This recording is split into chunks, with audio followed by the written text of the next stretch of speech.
The Cincinnati Bengals are still alive in the AFC playoff race, and they got some needed help outside of their own win on Sunday, but they need a lot more help in these next coming weeks. So tag along in this video as I break down the Bengals' remaining path towards a return to the playoffs.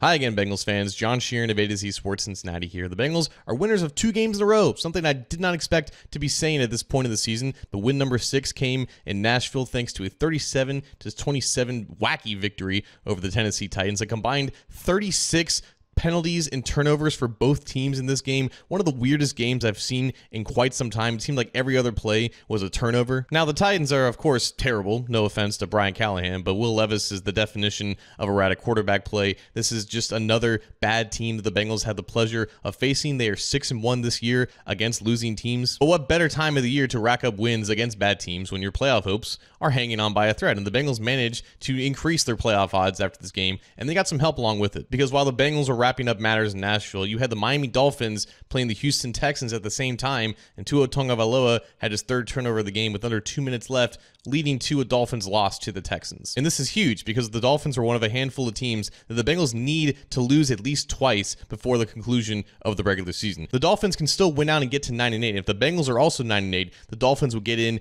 that tiebreaker scenario if it came down to that. So the Bengals still need the Dolphins to lose one more time. The 2 other teams that the Bengals need to start losing are the Indianapolis Colts and the Denver Broncos. And coincidentally, they played each other on Sunday. Unfortunately, though, this was the one outcome that was not completely ideal for the Bengals because the Colts did fall to the Denver Broncos, meaning that the Colts only need one more loss for a 9-8 Bengals team to get in over them. However, the Denver Broncos are now 9-5, and they're pretty locked in for one of those playoff spots. Pretty locked in, not completely locked in, because there is a scenario in which the Denver Broncos lose their next 3 games, including that Week 17 matchup against the Bengals at Cincinnati, and the Bengals are able to get into the playoffs over them. So looking ahead to Week 16, the Bengals play the Browns, the Dolphins play the 49ers, and the Colts play the Titans. If the Titans, 49ers, and Bengals win, the Dolphins and Colts are essentially out of it, and the Bengals are still technically alive at 7-8. That would essentially leave a 3-team race for 2 playoff spots between the Bengals, Broncos, and Chargers. And funny enough, the Broncos and Chargers play each other on Thursday Night Football this week. If the Chargers win that game, mind you, it's at Los Angeles, then we can pencil them in for the 6th seed. If the Broncos win that game, we can pencil them in for the 6th seed. The Bengals only get the 7th seed if the loser of that game also loses their final 2 games and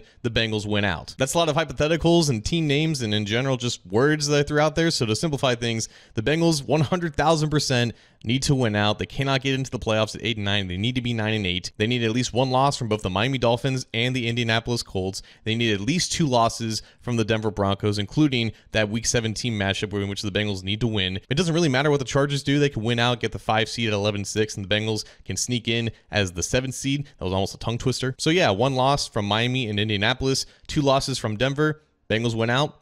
They can somehow make the playoffs. I cannot believe we're saying that.